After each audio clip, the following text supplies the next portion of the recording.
Bonjour et bienvenue sur la chaîne YouTube Real Data Hero. Aujourd'hui, nous lançons un nouveau format Covid-19 Pandemix veut savoir. Pandemix a 82 ans. Il vit en Allemagne où il est en proie à des peurs provoquées par les nouvelles terribles concernant cette nouvelle maladie, le Covid-19. Confronté à des chiffres quotidiens qui l'effraient, son anxiété menace de monter en flèche. C'est alors qu'il tombe sur le portail d'information de l'Office fédéral de la statistique. Le sous-titre du logo « Savoir » utilisé lui donne du courage et il décide. Pandemix veut savoir. 2020, une période terriblement effrayante commence avec des images terrifiantes d'un nouveau virus censé propager furieusement une nouvelle maladie mortelle sous forme de pandémie mondiale. Les informations quotidiennes et les émissions spéciales diffusées sur les principales chaînes de radio publiques font grimper ses émotions en flèche. Comme il entend toujours les mêmes messages diffusés par les mêmes têtes dans ses canaux d'information habituels, il décide de rechercher des informations de première main. À l'Office fédéral de la statistique Destatis, il tombe sur une analyse spéciale des décès par mois et par groupe d'âge de 2016 à 2020. Cela devient passionnant car dans ce rapport, il trouve les chiffres des décès pour son groupe d'âge de 80 à 85 ans de l'année précédente, 2019. Donc, en 2019, 181 439 personnes sont mortes dans sa classe d'âge. Cela devrait-il déjà l'aider ? À quoi doit-il maintenant s'attendre en 2020 ? En plus des données sur les décès, il trouve aussi des tableaux sur les chiffres de la population. En 2019, plus de 3,1 millions de personnes de sa classe d'âge vivaient en Allemagne. Cela attise sa curiosité et lui donne une idée. Parce qu'il trouve aussi le nombre d'habitants de sa classe d'âge pour 2020 qui a considérablement augmenté pour atteindre 3 294 291 personnes. Sa tête grise commence à calculer.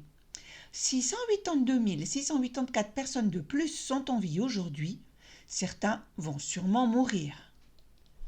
Son idée: fini les points d'interrogation effrayants. Désormais, je m'appuierai sur des informations de première main. Je ferai mes propres prévisions pour la nouvelle année. Pour 2019, je sais que 181 439 personnes sont mortes sur 3 111 597, ce qui représente exactement 5,83%. La simple division n'est pas un problème après tout, et les pourcentages sont souvent très utiles. Je ne sais pas encore quel sera le taux de mortalité en 2020, mais je connais déjà la nouvelle population de mon groupe d'âge. Et maintenant, je calcule ma prévision pour 2020 en multipliant le nouveau chiffre de la population par l'ancien taux de mortalité. Si tout va bien et que rien ne change, 192 057 personnes devraient mourir au cours de la nouvelle année, soit 10 618 de plus que l'année dernière.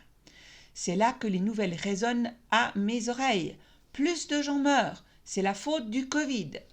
Donc, sur la base de l'augmentation de mon groupe d'âge de 182 684 personnes, je m'attends à une augmentation de 10 618 décès de plus qu'en 2019. Au fur et à mesure que l'année avance, Pandemix suit attentivement les rapports de situation quotidiens de l'Institut Robert Koch et lit avec anxiété, mais aussi avec tension, à la fin de l'année que 33 071 personnes sont mortes de cette nouvelle maladie, le Covid-19, ou avec le Covid cette année. Et 2 jours plus tôt, il y avait une liste de la répartition des décès par classe d'âge. C'est précisément dans sa classe d'âge de 80 à 89 ans qu'il y a eu le plus de décès Covid, 14 333. Lorsque l'Office fédéral de la statistique publia également les chiffres des décès par classe d'âge en 2020, c'est devenu passionnant car il pouvait à présent comparer ses prévisions avec les chiffres réels des décès. Dans le tableau, la différence entre les 194 795 décès et mes prévisions est de 2 738. Il y a donc plus de décès.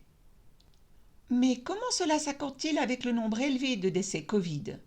Malheureusement, ils sont résumés pour l'ensemble de la classe d'âge jusqu'à 89 ans, mais il est certain que plus de personnes auraient dû mourir dans ma classe d'âge jusqu'à 84 ans si le Covid s'est ajouté.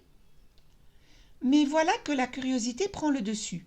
Peut-être que 2019 a été une année particulièrement douce avec très peu de décès ? Comme les chiffres de décès et de population des années précédentes sont également disponibles, il fait aussi la comparaison pour 2018.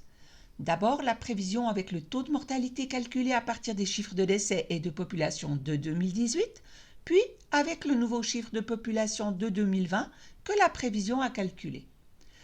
201 610 serait le nombre attendu de décès au taux de mortalité de 6,12% qui sont décédés dans mon groupe d'âge en 2018. Maintenant, il y a même un moins significatif entre le nombre attendu de décès et le nombre réel de décès, soit 6 815 décès de moins, comme le montre la baisse du taux de mortalité de 5,91% qui a également diminué de 0,21%.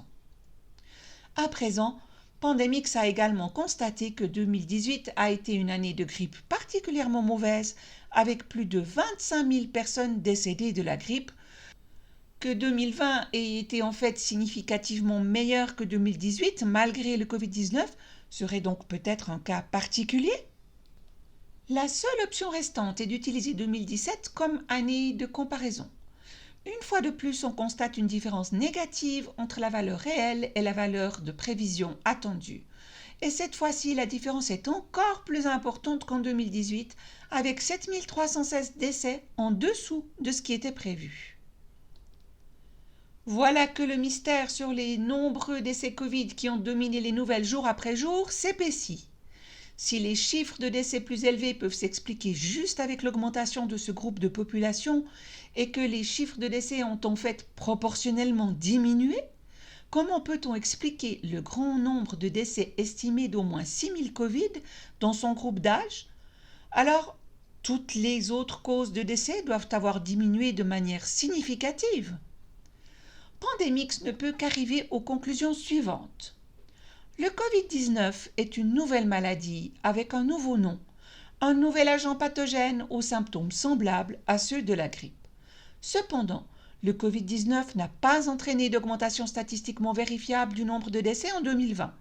Les décès se situent dans la fourchette prévue des années précédentes et sont même nettement inférieurs. Le Covid-19 fait partie de la mortalité attendue. Il ne provoque pas d'augmentation des chiffres de mortalité. Bien sûr, il peut s'agir d'un cas particulier dans ma petite classe d'âge, se dit Pandemix. Il faut donc dresser un grand tableau pour toutes les classes d'âge. Si l'on compare pour la première fois 2020 et 2019, on constate que les 3 classes d'âge les plus jeunes étaient inférieures à la valeur de prévision, mais qu'à partir de 30 ans, il y a proportionnellement plus de décès qu'en 2019 dans toutes les classes d'âge. Dans l'ensemble, les chiffres de mortalité réels sont supérieurs de 21 068 à la valeur prévisionnelle de 2019. Cependant, le nombre de décès liés au Covid-19, qui a maintenant effectivement augmenté de plus de 10 000 pour atteindre 43 969 dans les nouveaux rapports du RKI, représente plus du double des décès excédentaires par rapport à 2019. Donc, par rapport à l'ensemble de la population, les autres causes de décès auraient dû diminuer de 22 901. Est-ce réaliste? Il ne faut pas non plus négliger la comparaison avec 2018. En effet, pratiquement toutes les classes d'âge nous surprennent désormais par un nombre négatif par rapport à la prévision 2018. Seule la classe d'âge des plus de 90 ans présente une augmentation significative de 1125 par rapport à la prévision. Au total, la diminution est de 16 814. Donc, par rapport aux 43 969 décès Covid-19, toutes les autres causes de décès auraient dû diminuer de 60 783. Il est désormais de plus en plus clair que les décès dus au Covid doivent être déjà statistiquement inclus dans les chiffres de mortalité habituels. Et un tableau très similaire de comparaison avec 2017, où même les 60 à 69 ans se retrouvent avec un taux de mortalité plus élevé. Et dans le cas des plus de 90 ans, la différence augmente même très fortement pour atteindre 4090. Le concept de protection des personnes âgées en particulier et les mesures spéciales dans les maisons de retraite auraient-ils apporté des changements au détriment des personnes concernées? Un total de 13 294 décès en dessous de la valeur prévue, par contre, avec 43 969 décès Covid, puis à nouveau une diminution de 57 263 pour toutes les autres causes de décès, un chiffre tellement irréaliste que par conséquent les résultats de sa propre classe d'âge sont maintenant clairement confirmés aux yeux de Pandemix pour le niveau de menace de la population dans son ensemble. Le Covid-19 est une nouvelle maladie avec un nouveau nom, un nouvel agent pathogène aux symptômes semblables à ceux de la grippe. Cependant, le Covid-19 n'a pas entraîné d'augmentation statistiquement vérifiable du nombre de décès en 2020. Les décès se situent dans la fourchette prévue des années précédentes et sont même nettement inférieurs. Le Covid-19 fait partie de la mortalité attendue. Il ne provoque pas d'augmentation des chiffres de mortalité. Avec cette vidéo, Pandemix souhaite donc transmettre au public allemand et au monde entier cette découverte soigneusement étudiée.